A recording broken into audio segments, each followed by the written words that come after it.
So there's a growing phenomenon of young people using TikTok as an alternative search engine to get their information. There's an interesting trend that has found out that at least 64% of young people who are interviewed by global computer brand Adobe use TikTok as an alternative to searching what they need on the internet. And just about 54% of businesses do the same. Why is this trend growing, and is Google and other search engines a threat?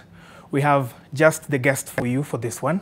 My name is Brian Jojotieno. Welcome to TECHOVER, the show that discusses all matters technology. We have a lot lined up for you, of course, this discussion. But first off, let's now start off with the tech news of the week.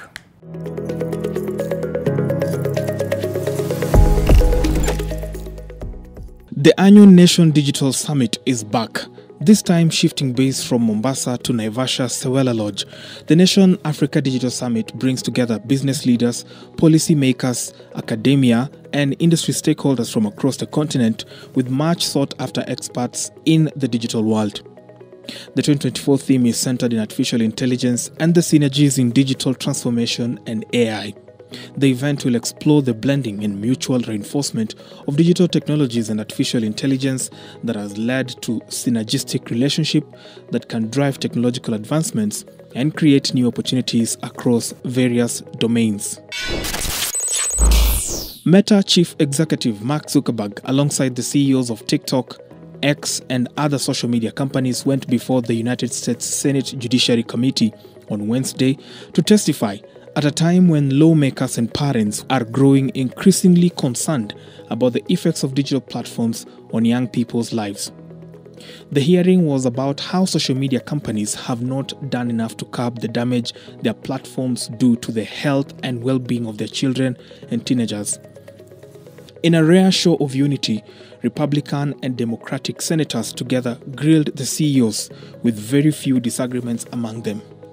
At the start of the hearing, parents and teenagers raised concerns about how children were exploited and affected online by the addictive nature of social media, the unregulated presence of sexual predators, and the promotion of unrealistic beauty standards that have given rise to mental health issues such as eating disorders and even suicide cases. Zuckerberg, during the Senate plenary, turned towards the parents in the gallery and said his apology.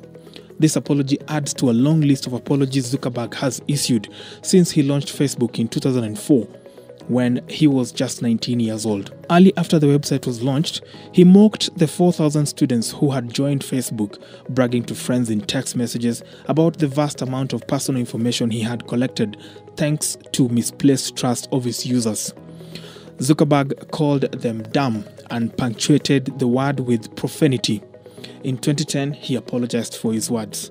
Zuckerberg has also repeatedly apologized for concerns related to privacy and user data. President William Ruto on Wednesday announced that global tech giant Oracle will set up shop in Kenya. It will be a regional data center, making it the second in Africa, with Ruto upbeat about the job opportunities that will come of it and the number of startups who will be powered by the data resource. Finally, there's an understatable excitement that Google is bringing Bard to messages. A ready-made ChatGPT-like user interface for a ready-made user base of hundreds of millions. However, a bigger concern is on privacy, as the AI will be able to access messages.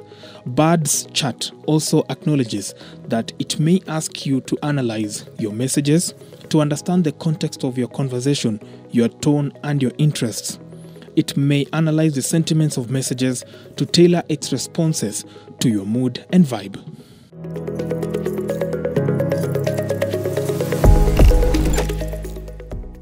Very well then, you're up to speed with what's been happening in the tech world. Time now for that discussion on whether or not Google and other search engines are at risk of losing their market to TikTok. I have guests with me in studio, Joyce and Miguel Wakubwa. Guys, thank you so much for coming on the show. So Joyce, I know there are people who have used Google, Bing, and so many other platforms that they don't know are search engines. But for the person who does not understand what a search engine is, how would you describe it to them? So I would say a search engine is a software that helps people find the information they're looking online using keywords. So how it works, basically you you key in the information you want using keywords, and then the search engines gives you back the information you need. Yeah. Miguel, so many people have interacted with Google, but apparently there are so many other search engines. About how many can you recall top of mind? Top 3, I have like 3 which are really top on everyone's mind. That's Google, Yahoo, Bing. When's the last time you used Yahoo? I can't remember the last time. I can't remember. When's the last time you used Yahoo? I can't remember the last time. Then there are many. I can't remember the rest really, but those are the main ones. Estimates put it at about 21, if I'm not wrong. But let's now get into the core of the discussion. Joyce, TikTok is emerging as a big rival to Google and so many other search engines out there in terms of search results and the like. Why is it that young people are now preferring to go to TikTok to go and get information other than go to Google and so many other search engines that are there? Okay, that's interesting. First of all, the conversation everywhere is how people are using TikTok as a search engine, especially the Gen Zs and some millennials. Yeah. So the reason being, it's easier for you to consume information in video format compared to reading the text. And now that people are spending a lot of time on TikTok, you find that it's easier to search for what you're looking for on TikTok than leaving the app to go look for information elsewhere. Yes. Okay, very interesting. Miguel, do you think TikTok has what it takes to topple all these other platforms in becoming the go-to? Because the statistics are really interesting. 64% of Gen Zs who are interviewed are saying if they were to search anything, they'd go on TikTok. Yeah. Do you think TikTok has what it takes to topple other search engines, and in this case, Google? I don't believe so, because what is missing on TikTok is credibility, you know? It's true. It's easier to consume information and content in video format, but then at the same time, this person who's talking, what are their credentials, you know? You know, for let's say something like Google, we have Google Scholar for guys who do a lot of research and everything. Most of the materials there, you find they are, the statistics, you're able to give them some quote-unquote credibility, right? For TikTok, it's mostly people sharing information, but going on the deep dive, I don't think we are there yet as a platform. Yeah. Joyce, you seem to have a rejoinder, especially on credibility and verification of information. So many people are publishing on TikTok right now, and there is, of course, questions to their credentials, what point they're speaking from, people are coming up with health videos and the like. Just how credible is it, and do you think Google is any better, or any other search engine is any better in terms of verification? Okay, one thing I would say, for TikTok as a search engine, and when we're talking about where to get credible information really, let's look, for example, what kind of information do people go to look for on TikTok? So you will find I would want to go on TikTok and look maybe for tutorials, how-to videos, not to look for a specific, maybe I won't go to TikTok to look for a definition or something academic. I would want to go on TikTok and look for tutorials on how to videos. Even if it's academics, maybe I will just go to someone who explains information in a very simple way. Okay. The way I would easily consume that compared to if I would go to Google and read or any other search engine. Okay. So in terms of credibility, that's a very big, how would I put it? It's a sensitive topic, and it's sensitive in terms of now we're talking about maybe going to TikTok to get information on matters health. That would be a little difficult. I don't think it would really be any different when I go to Google for information, especially on matters health. We are told don't go search to your symptoms. Don't Google it. So I don't think it's any different really. Yeah. Okay, Miguel, she brings a very interesting point there, especially on academic or research work. So you don't foresee any time that you can actually quote a certain link to a video on TikTok in your academic footnotes and everything, because I see people in academic work, there's permission for them to quote a certain article, citations and all that. So you don't see that, because there's also the issue about longevity of those TikTok videos. We'll come and talk about that. Talk to me about that. Okay. In terms of citations, I think it could work, but it depends on the channel. Yeah, I feel like, you know, some of the places where we get the information from, you'd find now they have pages on TikTok. Yeah. So it's, I don't know in terms of, I've not done citation work for a long time now. Yeah. But I think in terms of just maybe referencing it as part of a video, it will make sense. But if it's an individual creator, might be a bit ish. Yeah. Let's talk about the longevity of the content also, because I see a lot of accounts being brought down right now because of either violation of TikTok community rules or copyright issues and the like. But Google is a bit more, or many other search engines, of course, are a bit more lenient on the longevity of a certain article, even if they would dispute it, but you'll still find an article that was published in 2003. Today, somebody wakes up, he's a creator for 1 year, the following year, maybe one thing happens, or his page is reported and then it goes down. How do you think that can be solved, especially now that it poses a challenge to the longevity of content that can be referred to? If you want to strike a video if you want to strike an account for violating rules, I feel like there should be some leniency in terms of maybe deleting a section of a part of, let's say I created multiple videos on my platform. They're educative content, people are benefiting from them. So if I've violated rules, I would love if my account is not struck completely, and maybe they leave the information and delete a section of what they feel are violated rules. It's not acceptable, because some people really go down with a lot of numbers. I see creators coming online and they're saying my account was struck down at 500,000 followers, and I think that's quite a big number. Miguel, let me come back to you. TikTok, no doubt, is a great platform for marketing and sharing content. Sure. But again, from that statistic by Adobe, they were saying that conversions are a bit low, especially from the businesses side. That yes, people interact, there's good interaction with the content, but there's no conversion. How do you reconcile this, and how can it be worked around?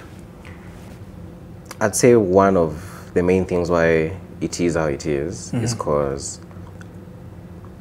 using all social media platforms, this is how TikTok is a bit different compared to the rest. TikTok is more freestyle. It's more of, there's no that pressure to, is it sell or show certain image. TikTok is more freestyle. That's why you find creators from other platforms coming from there, going to TikTok, they're finding it a hard time because no one is really there for likes or anything, you know.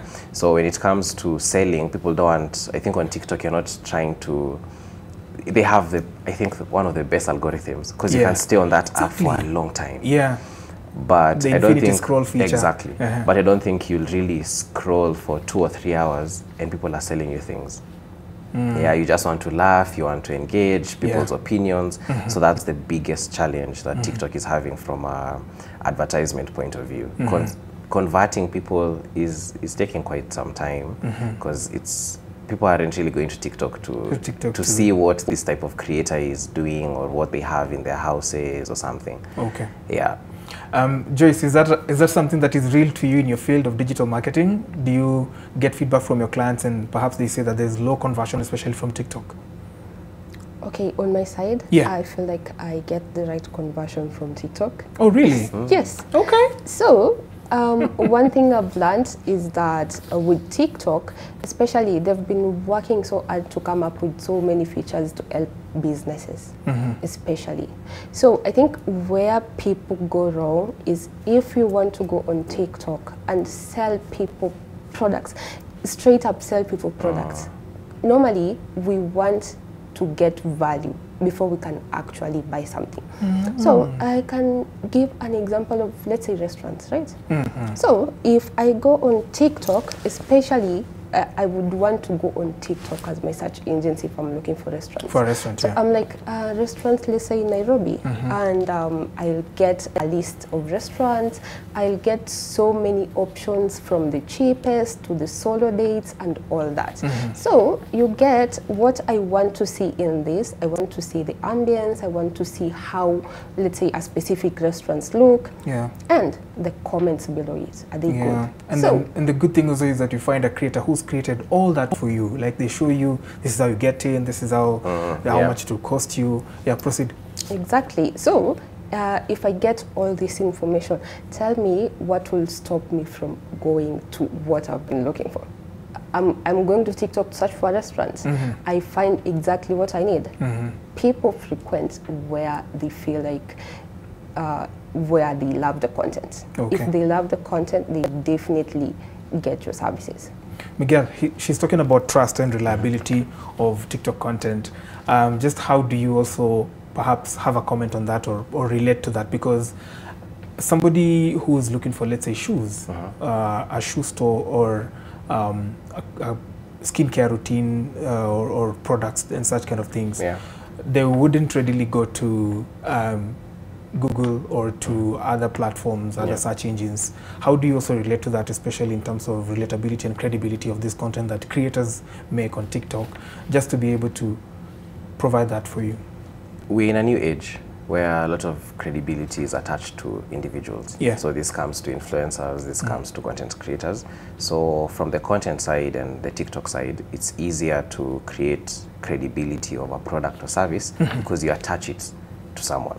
You know, when you go to Google and just type this type of maybe moisturizer and everything, you'll find a lot of the content seems too curated. And then it's like someone sat, what's the perfect word to say this moisturizer, something like that. But then you go to TikTok and maybe even just other platforms as well, find the content creator talking about it, you relate to them because you follow them for something.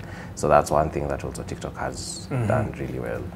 Jace, as a digital marketer, do you think that creators get free SEOs by an SEO is search engine optimization? Do you think that creators get free SEOs using the algorithms that you talked about earlier on? Because there are times you just go to TikTok and because a video is trending or a topic is trending, it is up there, but you can't get that on other platforms. There has to be a bit of optimization. Do you think that that's an advantage that creators have?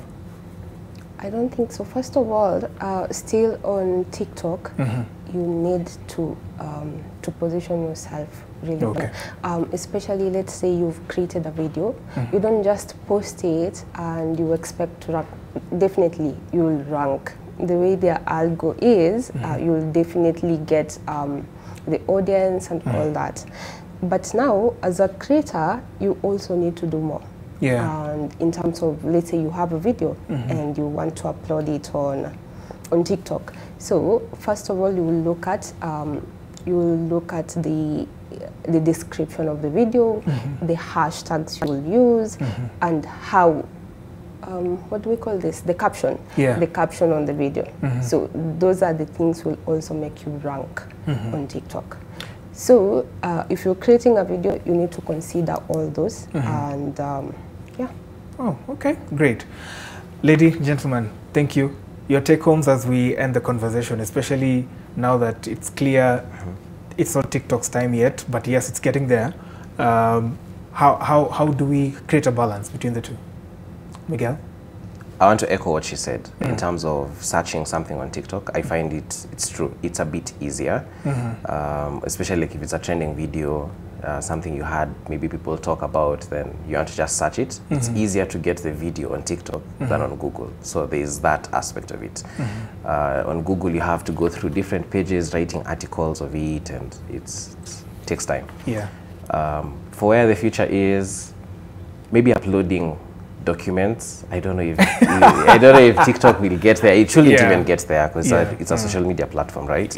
But you know, most times if you're searching, if it's for research purposes, documents, I don't think documents will run out of style anytime soon, you know, because you need to read and everything. So that's where I feel like Google has an upper hand over TikTok. But in terms of social, TikTok is doing a good job, terrific job. He said Google has an upper hand on documents and all that. Do you think TikTok should now employ more AI, especially now that it's the buzzword, it's the biggest disruptor in the tech world right now, especially in empowering search? I don't think so. Okay. How can I say it? Articles on TikTok, it won't be the best trend. Yes, that's my opinion really. And what maybe I would say is more businesses should get on TikTok so that they can interact with the young population and maybe start creating those how-to videos, like the most basic stuff. Yeah. Oh, great. Thank you so much. We've been speaking to Jess Monchari and Miguel Okubo, who are both tech enthusiasts, and they've told us why or how young people are now preferring TikTok to other search engines. And that's a fair. We really appreciate it. We are done with the first section of the show. We'll come back after the short break where we'll know the startup of the week. Don't go too far.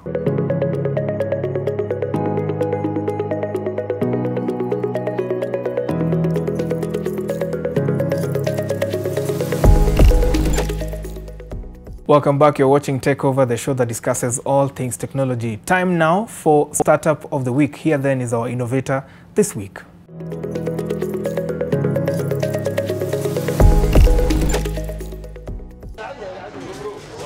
One of the foremost challenges SMEs in Kenya often face is the need to clean up their financial records. Over time, as transactions pile up, inaccuracies and discrepancies can creep in, leading to financial statements that lack credibility and potentially triggering tax-related complications. Cleaning up financial records involves meticulously reviewing past transactions, identifying errors, and rectifying them. This process not only ensures accurate financial reporting, but also aids in understanding the financial health of the business and mitigates the risks associated with tax compliance. This challenge inspired Abraham Buthia about 4 years ago to come up with UzaPoint, a point-of-sale system that enables businesses to take inventory and achieve above-board record keeping. You go and ask what's the most common problem that SMEs face everywhere, across board. Everybody will tell you it's lack of financing. So what we've done is we went back to those SMEs and tried to understand what is the underlying problem for these SMEs. And we actually found out that most of them complain of very high operational cost and lack of capital. But when you go back and you try and understand what's the main problem that is making them lead to this, some of these challenges that they're facing, we actually realized is that they actually lack the proper tools to help them manage their business optimally.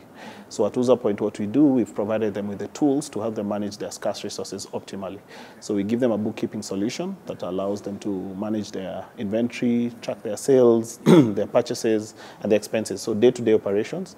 And by doing that, then even financial institutions now can actually come in and actually provide them with financing.